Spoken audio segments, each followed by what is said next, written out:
ሰላም ጤና ይስጥልን የተወደዳችሁና የተከበራችሁ የሚዲያችን ተከታታዮች በያላችሁበት እንደምን ቆይታችኋል? ከአራቱ ማዕዘናት የተወጣጡ ወቅታዊና ትኩስ መረጃዎቻችንን እንሆ ይዘንላችሁ ቀርበናል። አብራችሁ እንድትቆዩ የጋበዝኩኝ አበይት ነጥቦችን ለእናንተ። አቶ ዮሐንስና አቶ ክርስቲያን ፍርድ ቤት ቀርበዋል። በተመሳሳይም ስዩም ተሾመ በቦታው ላይ ተገኝቷል የሚሉ መረጃዎችም እየወጡ ይገኛሉ። ዝርዝሩን የምታደምጡት ይሆናል። የፕሪቶሪያው ስምምነት አደጋ ውስጥ ነው ሲሉ የዩኤስ የፖሊስ ኤክስፐርት ለሴኔቱ አባላት ገልጸዋል። ሌላኛው መረጃችን ነው። በኢትዮጵያ ኬንያ ድንበር አካባቢ 4 ኬንያዎች መገደላቸው ተሰምቷል። የተወደዳችሁና የተከበራችሁ የሚዲያችን ተከታታዮች አብሮነታችሁን ስትቸሩ እነዚህንና ሌሎች መረጃዎችንም በዝርዝር ያደምጣሉ። አብራችሁን ቆዩ። ወደ ዝርዝሩ አመራው። አቶ ክርስቲያንና አቶ ዮሐንስ ፍርድ ቤት ቀርበው ባለበት ሰዓት አክቲቪስት ስዩም ተሾመ የከፍተኛ ፍርድ ቤት ኃላፊን ሲያነጋግር እንደነበር መረጃዎች እየወጡ ነው።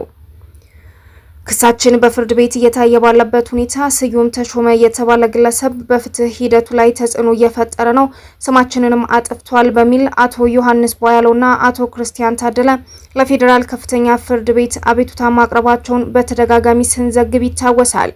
የፍርድ ቤቱ ትዕዛዝን ተከትሎ የፌዴራል ፖሊስ ግለሰቡን ማቅረብ እንደማይችል መናገሩም አይዘነጋም። ችሎቱ የፌዴራል ፖሊስ ግለሰቡን ማቅረብ አልችልም ካለ በቀጣይ ምን ማድረግ አለበት የሚለውን ብይን ለመስጠትም በትላንትናው ዕለት ቀጠሮ ይዞ ችሎቱ ተሰይሞ እንደነበረ ያነጋገርናቸው የመረጃ ምንጮቻችንም ነግረውናል። በተመሳሳይ ቀንና ሰዓት ደግሞ ስዩም የተባለው ግለሰብ የከፍተኛ ፍርድ ቤት ፕሬዝዳንት ወይዘሮ ሌሊሴ ደሳለኝና የአቶ ዮሐንስ ቧያለውን ክስ የያዘው አቃቢ ሕግ ባለሙያ ጋር በመሆን ከተነጋገሩ በኋላ ወደ ቤቱ መመለሱም ነው የታወቀው። ይህንኑ ተከትሎ በዋለው ችሎት አቶ ዮሐንስ ቧያለው የሀገሪቱን የፍትህ ስርዓት በተለይ ዳኞችን በአደባባይ ሲዘልፍ የሚውል ግለሰብ የፌዴራል ፖሊስና አስፈጻሚ አካል ማቅረብ አልቻልንም በሚል በድርጊቱ እንዲገፋበትም ሲያበረታቱት አዝነን ነበርም ነው ያሉት። ተበዳዮቹ አክለውም ነገር ግን የዳኞችን ክብርና የፍትህ ስርዓቱን ተአማኒነት ማስጠበቅ የሚገባው የከፍተኛ ፍርድ ቤት ፕሬዝዳንት ወይዘሮ ሌሊሴ ደሳለኝ በህግ የሚፈለግን ሰው በችሎቱ ግቢ ውስጥ አግኝተው አባብለው ሲሸኙት ከዚህ በላይ ምን የሚያሳዝን ነገር አለ ሲሉ በችሎቱ ቆመውም ተናግረዋል።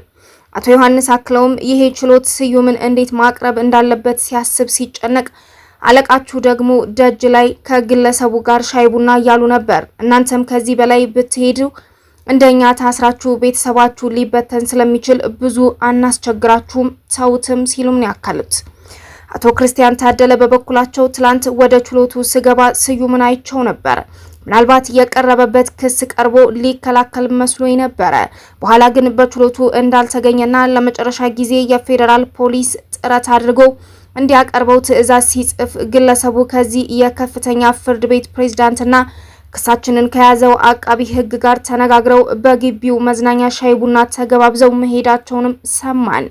እኔ በግሌ ስዩምን አመሰግናለሁ።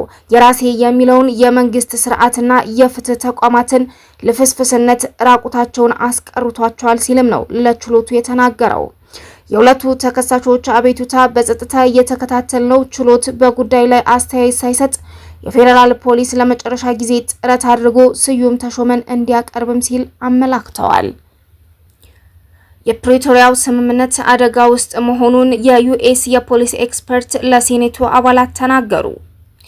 በሴኔቱ የውጭ ግንኙነት ኮሚቴ በምስራቅ አፍሪካ ላይ ያተኮረ ችሎትን በተመለከተ ንግግር ያደረጉት የውጭ ግንኙነት ምክር ቤት ባልደረባ ሚሼል ጋቪን በኢትዮጵያና በኤርትራ መካከል ያለውን ደካማ የሰላም ሁኔታ ማስጠንቅቀዋል። ይህም የፕሪቶሪያ ስምምነት አተገባበር ላይ እንቅፋትም ነው ሲሉም ነው ያከሉት። ዩኤስ አሜሪካ ምን ተግባራዊ እርምጃዎችን መውሰድ አለባት በሚል ለሴናተር ቫን ሆለን ለቀረበላቸው ጥያቄ ሲመልሱ ከኢትዮጵያና ከኤርትራ ጋር በተያያዘ የተፈጠረውን ውጥረት ለመፍታት ከመላ ጎደል እየከረከረ ያለውን ሁኔታ ለመቅረፍ ሲሉ ሚሼል ከዚህ ቀደም በሃድሰን ኢንስቲትዩት ባልደረባ ጆሹዋ መሰርቪ የተነሱትን ስጋቶችም አስተጋብተዋል። እንደ ዋነኛነት ስጋት የተነሳው የኤርትራ መንግስት ስምምነቱን በመጣስ በትግራይ ክልል ውስጥ የኤርትራ ጦር መስፈሩንም አንስተዋል። ታዲያ በትግራይ ክልል ለ2 ዓመታት የቆየውን አስከፊ ጦርነት ያበቃው የፕሪቶሪያ ስምምነት ሙሉ በሙሉ ተግባራዊ እንዲሆን ዓለም አቀፉ ማህበረሰብ ጫና ማድረግ እንደሚያስፈልግም ሁለቱም ባለሙያዎችም ገልጸዋል። ሚሼል ይህ የፕሪቶሪያ ስምምነት ሁለቱም ተፋላሚ ኃይሎች የተስማሙበት ቢሆንም ነገር ግን ሙሉ በሙሉ ተግባራዊ አልተደረገም ሲሉም ነው ያከሉት። አሁን ላይ ስምምነቱ አዲስ አደጋ ገጥሞታል ያሉት ሚሼል የአፍሪካ ህብረት አባል ሀገራት ተሳትፎ እንዲጨምርም ጠይቀዋል። የተወደዳችሁና የተከበራችሁ የሚዲያችን ተከታታዮች መረጃዎቻችን አሁንም እንደቀጠሉ ናቸው። አብራችሁን ስላይላችሁ ልባዊ ምስጋናችንን እነሆ። በኢትዮጵያና ኬንያ ድንበር አቅራቢያ 4 ኬንያውያን መገደላቸው ተሰምቷል። ታዲያ ትላንት ሐሙስ ጠዋት ለተፈጸመው ለዚህ ግድያ የኬንያ ባለስልጣናት በኢትዮጵያ የሚገኙትን የሙርሌ ጎሳዎች ተጠርጣሪ አድርገዋል ነው የተባለው።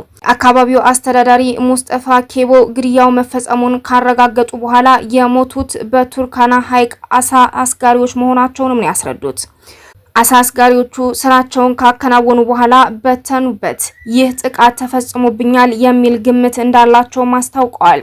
የአካባቢው ነዋሪዎች የተኩስ እሩምታን መስማታቸውን እንደተናገሩና ጥቃቱን የፈጸሙት ከኢትዮጵያ የመጡ የሙርሌ ጎሳ አባላት መሆናቸውንም እንደገለጹም አስረድተዋል። ታዲያ በቱርካና ሐይቅ አሳ ማስገር መብት የተነሳ የኬንያው ቱርካናና የኢትዮጵያው ዳሳነች ጎሳዎች ከቅርብ ጊዜ ወዲህ ከፍተኛ ውዝግብ ውስጥ መግባታቸው ይታወቃል።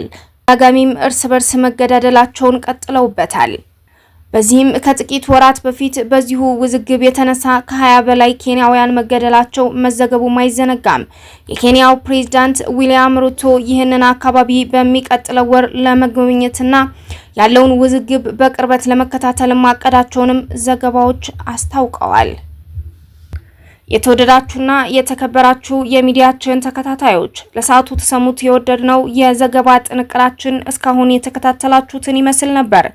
ቀጣይ በሌላ የመረጃ ጥንቅር እስከምንገናኝ ድረስ ቸር ቆዩ። ሰብስክራይብ፣ ላይክ፣ ኮሜንት፣ ሼር ማድረግ እንዳትዘነጉ።